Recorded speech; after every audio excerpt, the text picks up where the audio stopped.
Honestly, I keep hearing a lot of Chileans calling people hillbillies, and it's not being used properly. So that's what I want to talk with you about today. If you are new here, hi, I am Julia, the gringa living in Chile. That's exactly what I talk about, just my life as a gringa living in Chile and my experience with it. Is that something you would be interested in? I would love to have you follow along for more, so hit that subscribe button down below. Okay, let's get into it.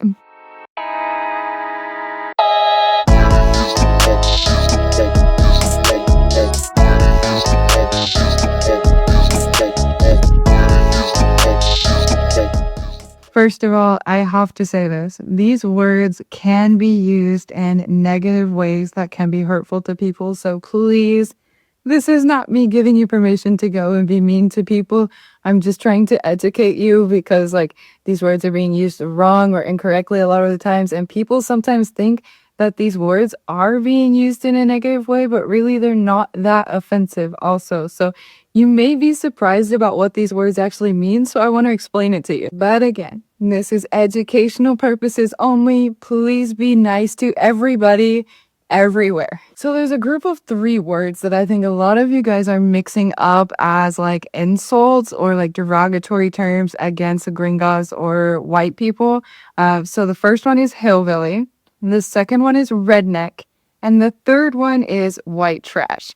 These words all have different meanings. They are not the same thing. So let's break it down. So the first one is hillbilly. Now, this word actually originates from the Appalachian Mountains. That is just to say, these people originally, the term was used to describe people that were living out in the mountains. They were very secluded, away from society, and they had kind of their own little culture out there. Now, some people may see them as a little bit weird or odd, but they just really embrace their own culture. So for them, it was very much mountain living, off grid living, very not comfortable with Western medicine. Sometimes that can mean that they have unhealthy dental hygiene. And so some people will use the word hillbilly if somebody has really poor dental hygiene, bad looking teeth. Other thing is these guys are very known to be kind of like hippies. They're very, very natural minded. They are out there making their own alcohol, moonshine. They really like to be outdoors, and you may see them playing a banjo. This word itself really isn't that offensive to people. You may be surprised by that, but unless you're saying it to somebody that usually lives in the city and they're very city lifestyle, hillbilly itself really isn't that offensive of a word. It's not like you're going to make anybody that mad if you say it to them, especially if they live in the countryside and especially if you're using it correctly and they actually live in the mountains. The next one, redneck. Now, this one can be offensive, but a lot of people also really take a lot of pride in identifying as a redneck, so it's not necessarily offensive either. So the origin of this word is actually kind of funny. Redneck. Think of it like redneck. So back then, we had farmers and everybody, and they would be outside all day, right? So the back of their neck would turn red because they would get sunburned.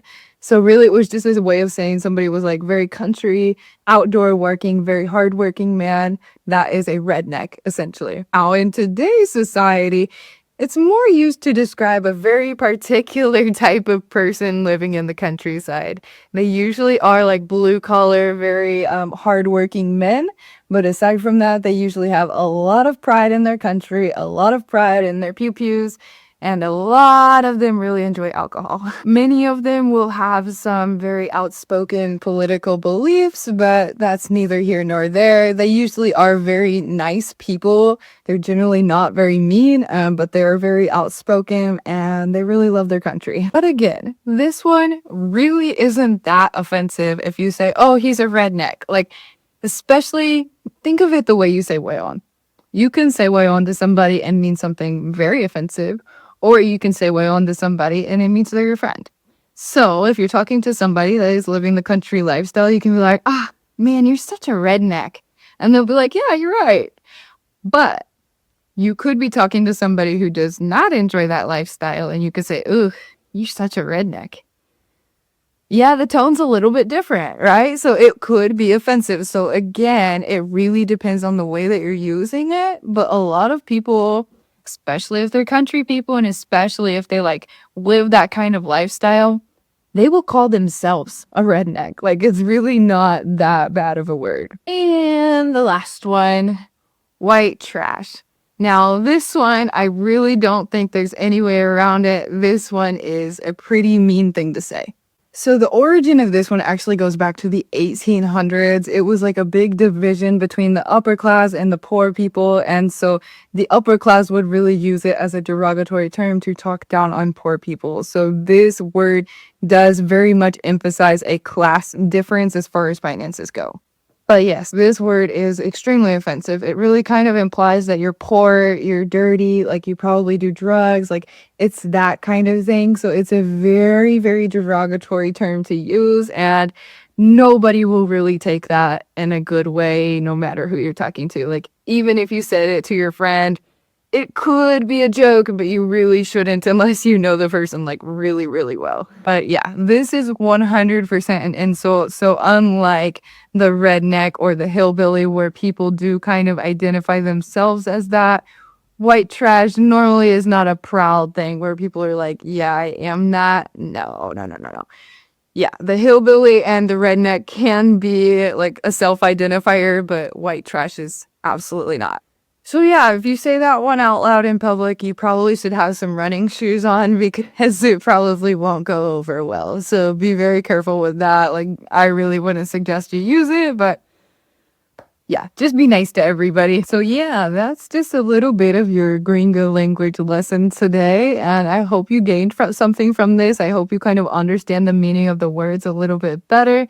It can be a little bit complicated because they are very detailed differences. So they may sound the same to you, but they are very, very different. And please don't use the last one to ever refer to anybody. Also, I should point out though, and I forgot to mention this earlier, rednecks and hillbillies are almost always right-leaning on the political spectrum. They are almost never liberal or left-leaning. So I did see sometimes that some people would say like, oh, you're a liberal hillbilly. Like, that doesn't really go together. It doesn't make much sense. Almost everyone on that spectrum of like hillbilly slash redneck is almost always right leaning, very, very proud of their country and their roots in the country. So most of them will not be left leaning like at all. But yeah, if you wanted just a general way to refer to somebody that's like very safe as like a country lifestyle person, you can just say they're from the country or they're a country boy, country girl, cowboy, cowgirl, like things like that that are very, very neutral, not offensive in the slightest, can't mix it up. But yes, that's all that I have for you guys today. And please let me know down below if you learned anything from this video. I hope you did. And I hope to see you in the next one. See you later. Ciao.